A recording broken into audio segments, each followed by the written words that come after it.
very, very important because in the whole space of whether it's greening development or climate smart development as a theme of this conference, it does need a lot of advocacy, and we need to keep speaking about the issue for countries to take up some of the policy recommendations that are coming through. The whole point is that we all do need to develop, and we do need to develop very cognizant of the fact of climate issues, and therefore how do we mitigate it, but also making sure that we are on a sustainable development path. So it is really, indeed, as you put it, climate injustice.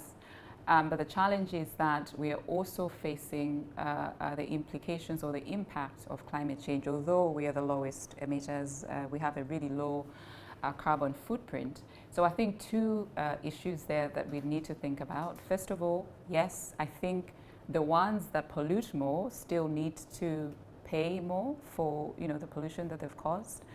And I am glad, therefore, that, like I said, coming from COP27, we are continuing that level of discussion, and the fact that we're talking about loss and damage, I think it will certainly benefit Africa in that sense. But secondly, the reason why we are low emitters or polluters is because of our level of industrialization and development and growth, which means that at the moment, if you look at it's only a few countries that are at a certain level of development, but Africa as a whole has a long way to go, which means that because we are still developing, we will, in that level of development, as it increases, we will join everybody else that's polluting the continent and so on.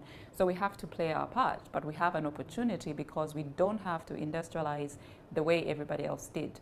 Because of technology, a lot of the innovations that we have, we can automatically invest in cleaner technologies as a path towards industrialization and development. So a lot of our organization, and I'm going to throw in my own there, which is the UN Economic Commission for Africa, and we have, again, as a collaborator, UNDP and African Development Bank.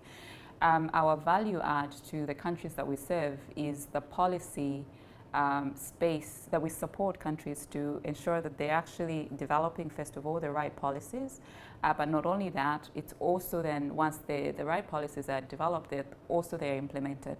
Part of the implementation puzzle is, of course, financing. So getting the right development financing for the policies, I think, will be great. All of us, I think the three institutions have huge portfolios in terms of climate and environment, sustainability, and so on. And to speak to my own organization, we have a large portfolio here. So we're actually going a lot more into the development financing space, because the challenge is also when you speak to countries, yes, they will do the policies, they will do the strategies. It is the development financing that they need. And if you look at the level of investments, they are quite huge. Looking at the Southern African region, there's a massive opportunity. And why do I say that? Now, if you look at, first of all, the population that we have, and all of us in the agricultural space, all of us need to feed, to eat and whatever. We are particularly supporting countries, for example, working with small to medium enterprises, so that they can actually start adding value to agricultural products. Now, if you look at that particular, and that's a space that a lot of people are, so young and old, but mostly young and young people and women and the youth are in. I think that there's a huge opportunity. So what we are trying to do, and the issues there are, first of all, about quality, but also about quantity. So if we can support countries go into some of these value chains, we will actually see the AfCFTA move. So we are now, for now, we've supported the countries in the sub-region, including Mauritius. They've now already have a national strategy on the AfCFTA and so on.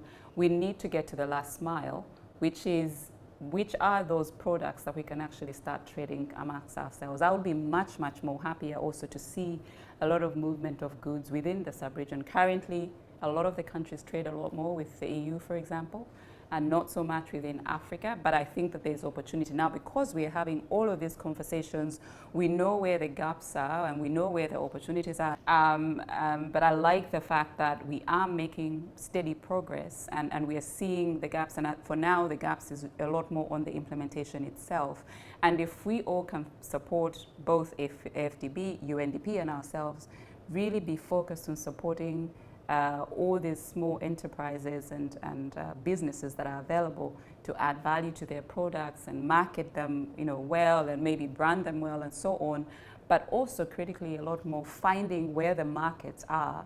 I am more than confident that we will see the vision come to fruition in that sense.